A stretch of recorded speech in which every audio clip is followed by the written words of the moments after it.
Welcome to the Encore Audio Archives YouTube channel. I'm Taper Dave, and this is my channel. I've uploaded hundreds of talks here that I've recorded at meetings in West LA, and I've also recorded conventions starting in 2013. I've got a bunch of those up. And Walt and Mary Murray, the original owners of Encore Audio Archives, started the company in the 80s, and Walt recorded Joe and Charlie's and a bunch of stuff down in Vista, California. My sobriety date is June 20th of 1994. I hope you find something you like, so please like and subscribe to my channel and comment down below. If you want to hear something that I don't have or that you don't see, I'll see that I get it. Anyways, take care and have a great day if you want to. Now it is time to introduce our main speaker for tonight, Annie.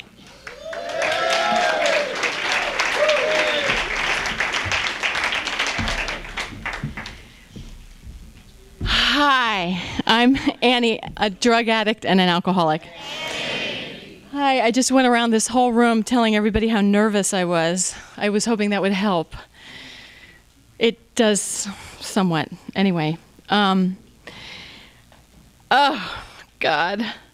It's been a while since I've spoken, and it's been a while since I've been to this meeting. I used to come to this meeting because of the cute guys. And it hasn't changed. There's lots of cute guys here. Woohoo! And Rustum kept saying, party, we're going to have a party. We're here to have a party. We're partying. We're going to party. So that's what we're doing right now.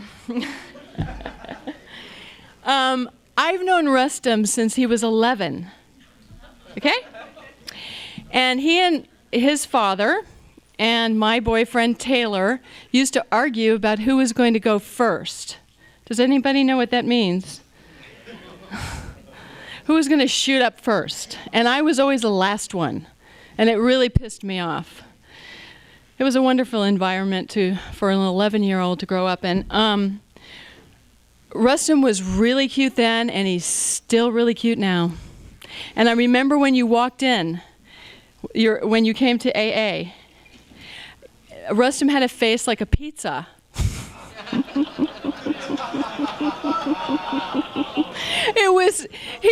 And you were so out of it. I mean, and it's a miracle. It's an absolute miracle. It was a miracle seeing your face and that you had survived, you know? That we all survived. I mean, if we didn't get here, we're dead or lost. I hate this lighting, by the way. And I do little figures. Anyway, I am much better when I can dance in front of everybody, and that I will explain soon. I am going to talk about what it was like, what happened, and what it's like now. Because that way I'll try to stay on track. I wish I could see you. I really do. I was born into a family of alcoholics, a long line of women on my mother's side who killed themselves. My great-grandmother jumped off a bridge. My grandmother OD'd on medication, killed herself on purpose. And my mother killed herself. She drank and drugged herself to death. My mother never wanted to live, and that's what I was brought up in. I'm from an upper middle class family.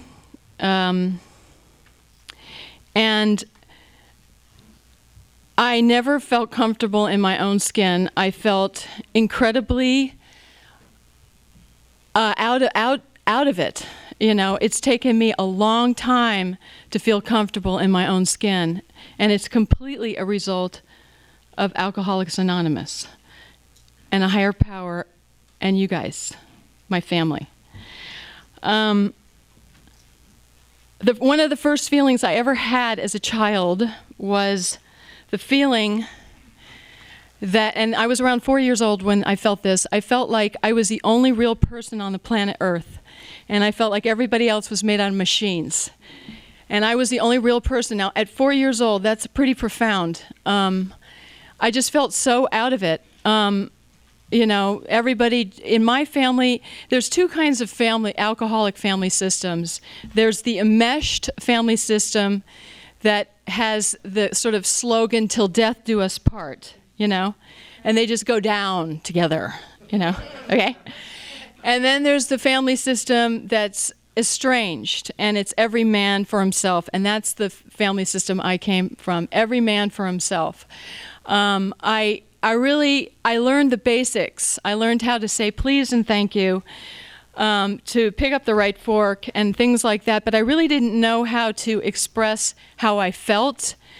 I just knew I felt really bad. I didn't know how to ask for help. I didn't know how to do anything. When I got to this program, so I remember going to a therapist when I first got here. Ooh.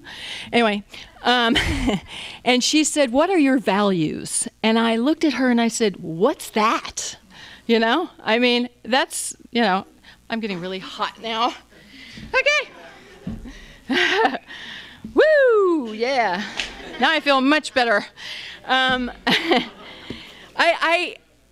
I was a wild child, and I still have a bit of that in me, thank God. I'm really grateful for that. So I felt really uncomfortable.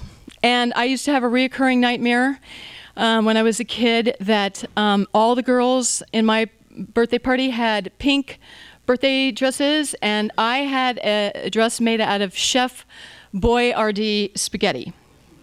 Now, does anybody know what Chef Boyardee spaghetti? Because I don't know. It comes out of a can. It's really squishy and fat, and it's really slimy.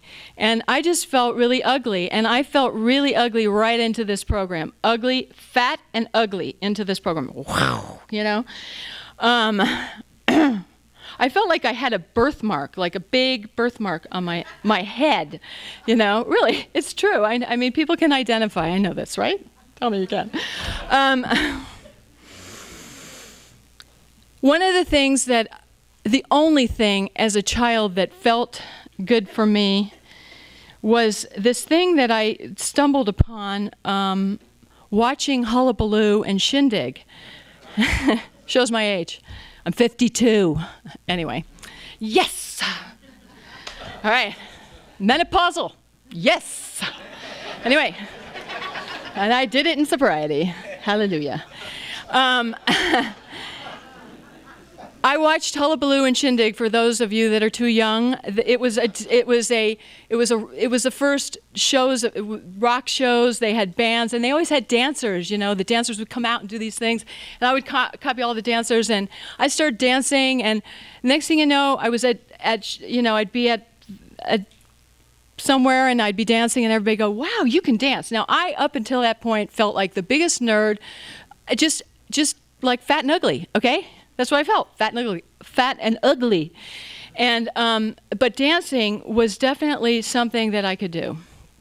And that just kind of went right into my using. And basically what happened I don't know when I started using. I know that I started drinking when I was 12. I know that I was one of these kids that I couldn't wait for Thanksgiving or Christmas because everybody got to drink wine, and I wanted to drink wine. And I don't remember the first time I drank. All I know is that I drank until I got completely wasted, and that's how I drank. I got better as I got older, but initially I just drank and I got smashed. And when I was around 15 years old, somebody said, "Hey, why don't we shoot some speed?" And I thought that was a really good idea because I wanted to be a nurse, I wanted to be a nurse. So I thought it was really kind of interesting, And I'll never forget the feeling I had when I shot speed at 15 years old. I was in Bill Reed's bathroom in Phoenix, Arizona. I remember the bathroom. I remember the bathtub. I shot the speed, and I thought, I nirvana. It was like instant fix. I mean, I used to carry around my own bottle of methadone and my own works with me at all times. I would shoot up all my friends. I was really friendly. In the bathroom between classes, I was really a great kid. I started getting arrested around that time for shoplifting. I started shooting anything I could crush up and put in a needle. I got hepatitis by the time I was 16.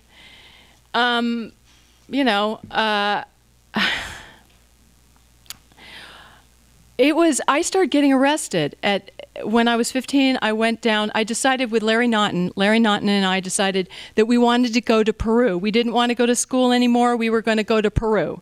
So we ditched school. We changed our clothes. We got out on the street. We stuck our thumbs out. This guy drives up in an MG. I remember it. We get in. He goes, "Where do you want to go?" I said, "California." And he goes, "No. We want to go to Peru." I'm like, "Oh, yeah, right, Peru. Okay." And he goes, "Okay, I'll take you down to as far as Nogales." And I said, "Okay, cool." So we go down to Nogales, and while we start brainstorming, we have to figure out how to survive down there. And so we figure, hey, we'll get a bunch of pot and we'll bring it across the border and we'll sell it and make money so we can go to Peru. And that's the first time I got arrested, was at the Nogales border and on the Mexican side. So they put me in jail, and I remember the guy, he was fingerprinting me and saying, "I have a daughter your age." And I wanted to just say, "Fuck you!" That's how I felt. I was just like one big screaming, "Fuck you." I was so mad and so crazy. Wasn't I fun? I've changed a lot. Anyway. I just kept getting arrested. I got arrested for possession, for selling, they finally threw me into a nut house because it was either that or jail. And when I went into the nut house, it was a really good experience for me. First of all, I got away from my parents, and they were driving me crazy. In particular, my mother, who we used to have regular fist fights together. My mother was a beautiful woman, by the way. She was around 5'10". She had thick auburn hair. She had a toothpaste smile. She looked like a Loretta Young. Anybody who's old enough to know who she was. She was beautiful. She was beautiful, and she was miserable, and she was an alcoholic.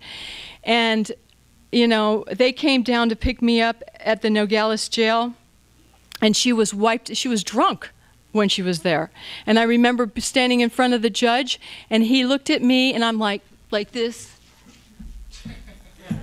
And he looked at me and he said, "Listen, little girl, if you don't respect authority right now, I'm going to throw you back into that cell." I was in a cell, like a real cell, like something out of a movie set.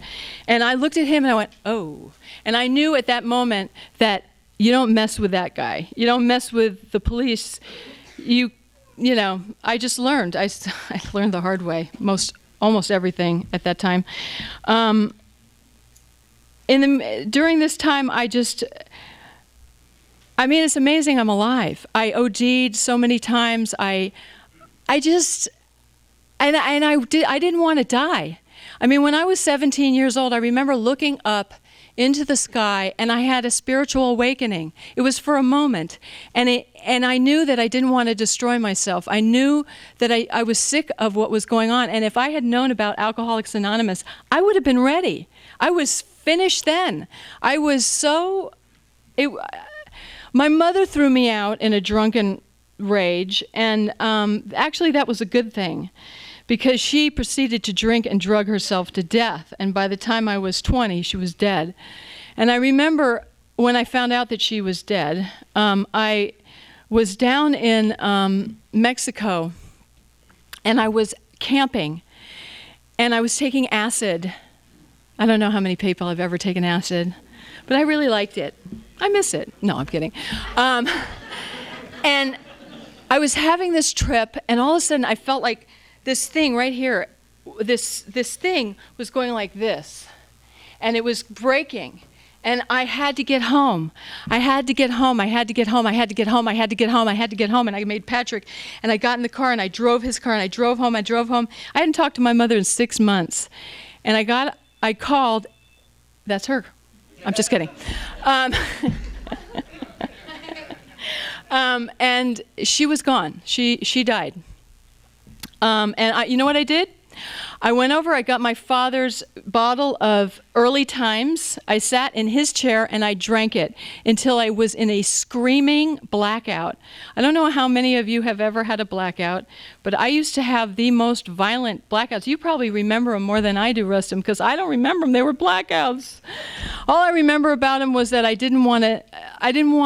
people would say, you know, you really should call that person. I'd go, no, I'm not going to call that person. Incomprehensible demoralization. It was just constant. It was constant. And basically what happened was I loved to dance, and dancing kept my head above water just barely. And what I would do is I decided to become a professional dancer. I was told by everybody that I'd never be a dancer. I was told by my parents, by my teachers, by the world that I'd never be a dancer. And I was so tenacious, or whatever the word is. I was just so like, fuck you. I mean, that was my motto, you know, it's like my mantra. I just did. I became a professional dancer. And what I would do is I became this periodic functioning alcoholic. I would drink, you know, I'd binge out, and then I'd stop, and then I would, you know, go dance, and then I'd binge again, and the binges got closer and closer. And to make a long story short, he wants me to tell a bunch of war stories. Okay, I'll tell you one. This is the kind of alcoholic I was. This is my favorite.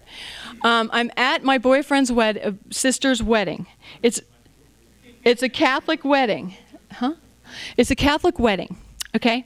It's beautiful summer, sunny day, night, evening, you know, beautiful. And everybody knows what's going to happen. I start drinking champagne, and I keep drinking champagne until I got to this, I don't know about you, but when I drink, you're fucking my boyfriend, and I'm going to kill you. And that's where I went to, okay? Woo! You know, there I was. And this was in a beautiful, beautiful wedding. My boyfriend's 6'5" and 6'4" brothers had to drag me, kicking and screaming, out of this wedding. And his mother comes up to me, who I didn't like because I knew she was judging me. She was like this very pious Catholic woman. And she goes, oh. And I just went and kicked her right in the stomach.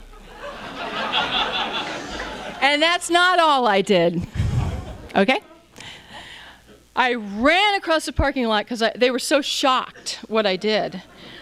And this is in daylight, right? I jump on my boyfriend's car, his truck, and I start ripping his windshield wipers off. Now picture this, me on a truck, ripping these windshield. This is where I was at. This is what I was like. I was insane. And I stopped drinking for 2 years after that. I shot heroin, but I knew I was an alcoholic. And what got me back to alcohol, basically, was freebasing. Go figure. You know, I was freebasing till I was like this.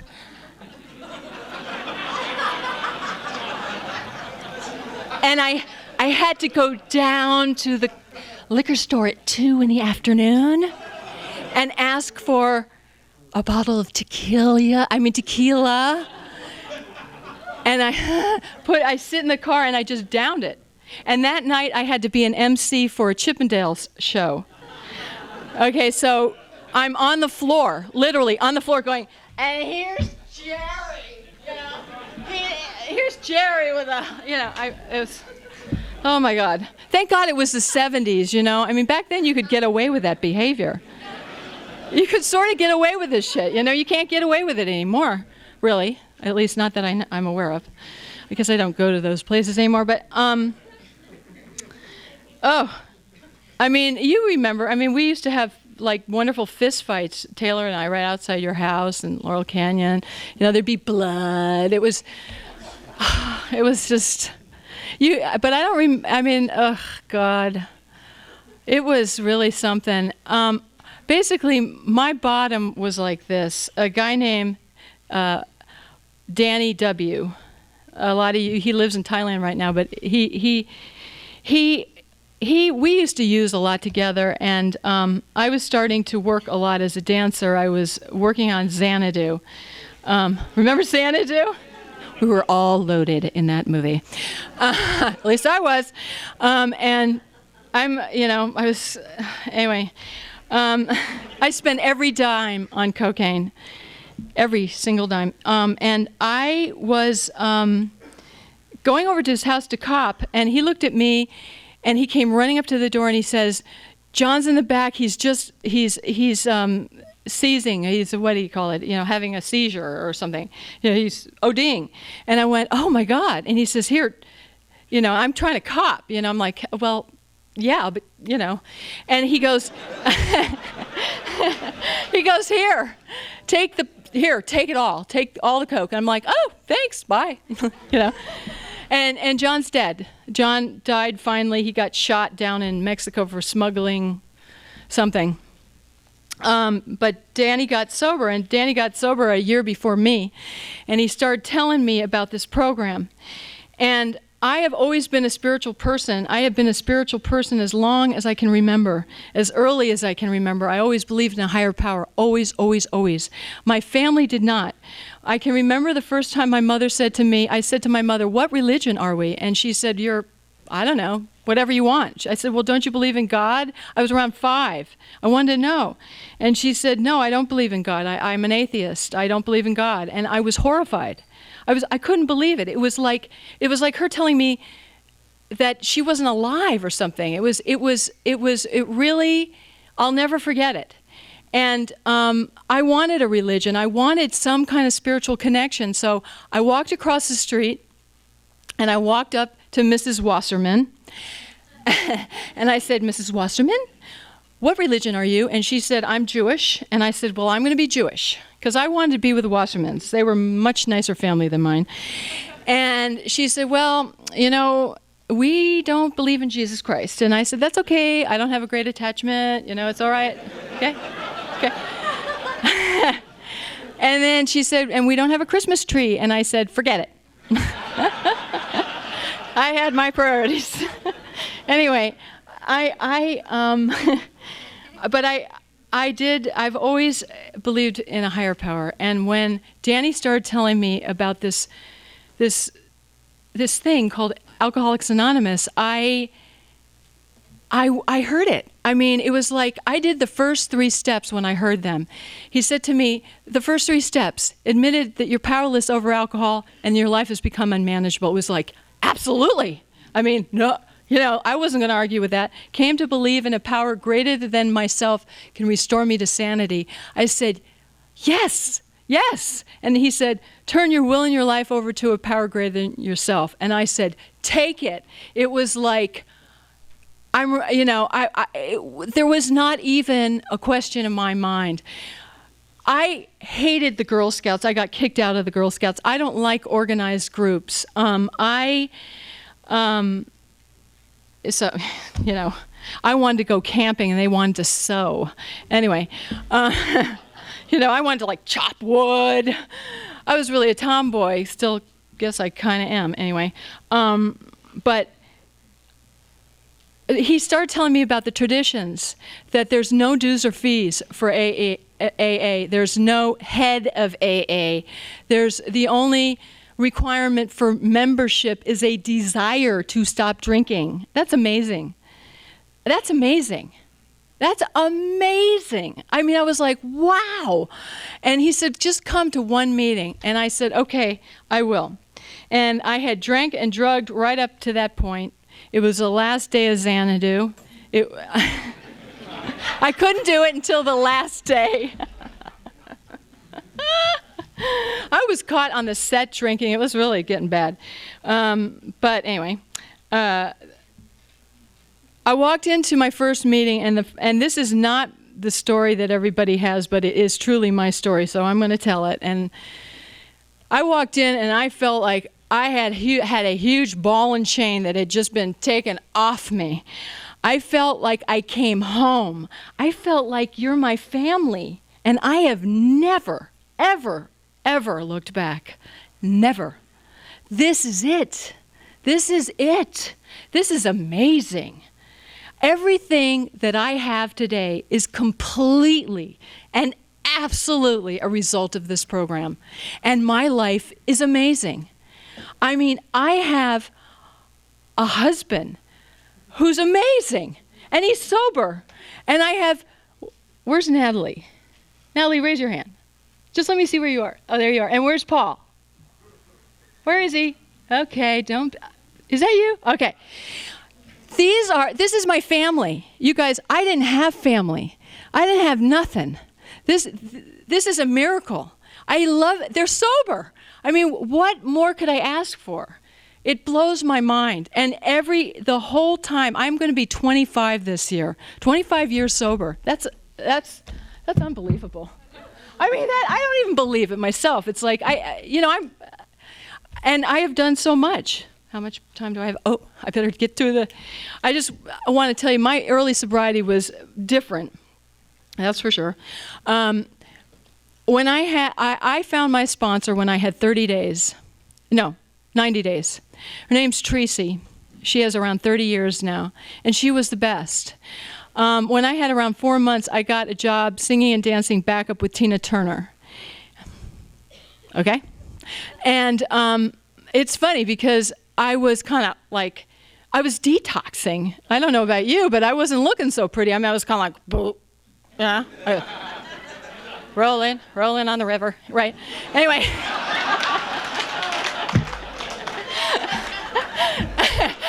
But she thought I was great. What's really funny is she thought I was a great singer. I had never sang in my life. And she thought I was an okay dancer. I had been dancing for, 15 years or something. Anyway, she hired me, and I told her, there's 2 things I won't do. And she went, oh, okay. Yeah. And I said, I won't cut my hair. And she said, don't cut your hair. I said, okay. And I won't drink or use. And she said, great. She's like, great. And I spent the first 4 years of my early sobriety on the road, singing and dancing in a rock and roll band with drugs and alcohol all around me. And what I did was I worked an unbelievable program. I learned how to work the principles of this program. I was forced to. It was a blessing for me. It's not for everybody. It was a blessing for me because I get so flustered and so almost ADD when I'm in a big crowd and I needed something to focus me. And this, when you're on the road, you have to keep your shit together because it's a very grueling, it's not that glamorous type of job, even though it seems like it is. I mean, back then in 79, when I started working with Tina, we were doing 2 shows a night. We were doing the Fairmount. We were traveling in a bus all together. And the guys were doing coke and alcohol. And I'm, sometimes I would do the Namyo Renge Kyo back in the bus with Tina and Lejeune, the gal I danced with. But what I did to stay sober was I brought the big book wherever I went. I read it every night. I got on my knees every single night. I prayed God for, to help me because it wasn't easy. There were times when I was so surrendered. I'd be in so much pain. I'd be just so crazy that I would have to, being on my knees wasn't enough. I had to get on my face, I mean, I did. I mean, I just had spread eagle on the floor. It's like, God, please take it, I mean it. I felt fat and ugly for the first 2.5 years of my sobriety. One of the greatest gifts my sponsor gave me that works even today is writing. Most people hate writing. I wrote constantly when I was new, and what I wrote every day was, I feel fat and ugly. But what I did also write was a lot of my fears and resentments and how I was feeling. And what happened was I got it on the paper and I got it out of me. And to me, writing was like some kind of connection. It's been a process of a conscious contact to a power greater than myself. My idea of a higher power, which is what this program is about, has evolved over time, and it has become sort of this thing that I can't say is an he or a she or an it. It's so beyond my understanding. It's all I know is it's what connects us. It connects us. We have bodies, but we have something that connects us all. And that's why this works, because we're a fellowship and we help each other. We don't do this alone. We don't even live. We can't even survive alone. Anyway. So I want you to know that I have been in Cologne, Germany, okay, on a day off with the whole band fucked up in a bar, drinking, going crazy, and I have been the one on the table, stone cold sober, dancing, honey. Okay? All right? I just want you to know that you can do this. You can do it, and you can do it like, yeah, like just so much better, instead of, yeah, like this. I mean, I have grown up in this program. When I came, believe it or not, I've grown up. The growth that I really saw in my early sobriety was, I went and danced with Tina. I was constantly obsessed with myself. I'd be on stage like this. Okay. And I'd be going, they're looking at me, they're judging me, they hate me, I know they're looking, I know that was me, okay? For the first 5 years.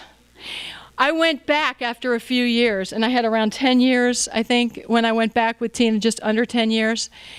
And it wasn't about that anymore. It was about, what can I do for you? What can I give you? Let me give it to you. Ooh. Because what I got turned on to was being of service. That is truly where you get freedom from the bondage of self, is through service. And that, I'm telling you, is one of the greatest gifts I've gotten, is peace in my own skin, that I never, ever, ever had in my life. And freedom. Most of the time, I'm still self-obsessed. I still have, a little grandiosity. I'm going around the meeting saying, I'm nervous. Like, whatever. Let's see. My life, I actually, this is another important thing, and then I'm almost done, is I've done things that I never thought I would do. If somebody had told me I was going to go back to school when I was dancing with Tina Turner, which a psychic actually did, I would have told him, screw you, I'm never going to do that. Are you crazy? I went to 5 high schools. I got kicked out of a few of them. No. Well, I went back to school. I got my bachelor's, I got my master's, and now I have a private practice. And I've been in private practice for 10 years. Who knew? And I love what I do. I get to, instead of being on stage, which was a wonderful thing, it was a very fun, exciting thing. I get to connect with people one-on-one. They let me into their lives. It's really, truly a spiritual place that I get to be. I have done so many things in my sobriety. I did hospice work for around 2.5 years. I've been a buddy to a person with AIDS in my sobriety. This is who I've become. It's not who I thought. I never thought I'd live to be 50. But I am. I'm 52. I outlived my mother. She was dead by 51. Thank you for asking me. He basically hogtied me and trapped me, and he kept saying, it's going to be a party. We're going to have a party. I'm always ready for that. But I'm really grateful that you've listened to me, and thank you for letting me be of service. Thank you.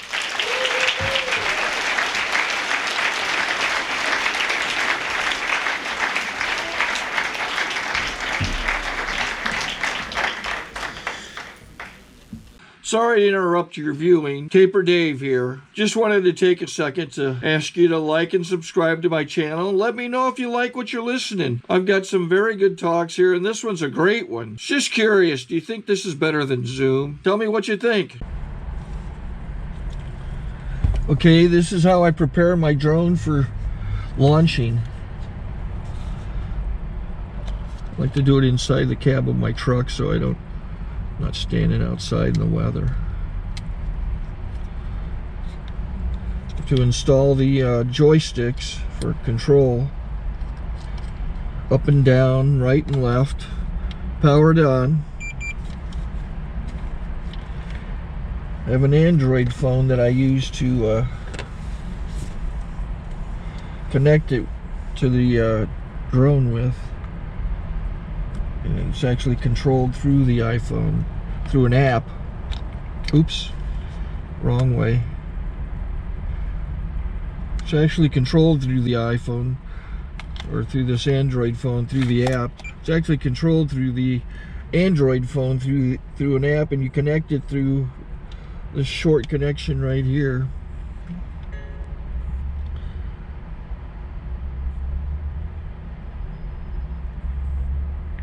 Remote control connected. Remote control's connected.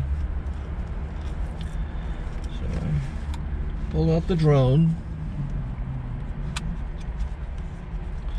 I have to extend the legs. Long legs extended first, then the short legs. Remove the gimbal protector. Set that aside, then power it on one short burst and one long burst. I lay it down. So I have to go to calibrate. So the drone's not connected yet. It shows you here as this drone gets disconnected, even though the remote's powered on. So the drone has to establish it's connected. So I go into the app to calibration mode. First I'll calibrate the remote controller. Start calibration. Out, in, oop, out, in, up, down, and then this little wheel is to control the gimbal. So it's calibrated. Go to gimbal calibration, start calibration, and then it calibrates the gimbal. I don't know if that shows up. The gimbal's moving all over the place. Changes, you can see it on the video. And I'm calibrated to take off. It's acquired 7 satellites at the moment. There are 26 satellites up in the sky, which it has to acquire before you can take off. So it's connected. It's got enough satellites. This is white. I can go to press this little arrow button, swipe right to take off, and it would start the motors if I slid this to the right. But I'll wait till I get outside. Don't want to do it inside.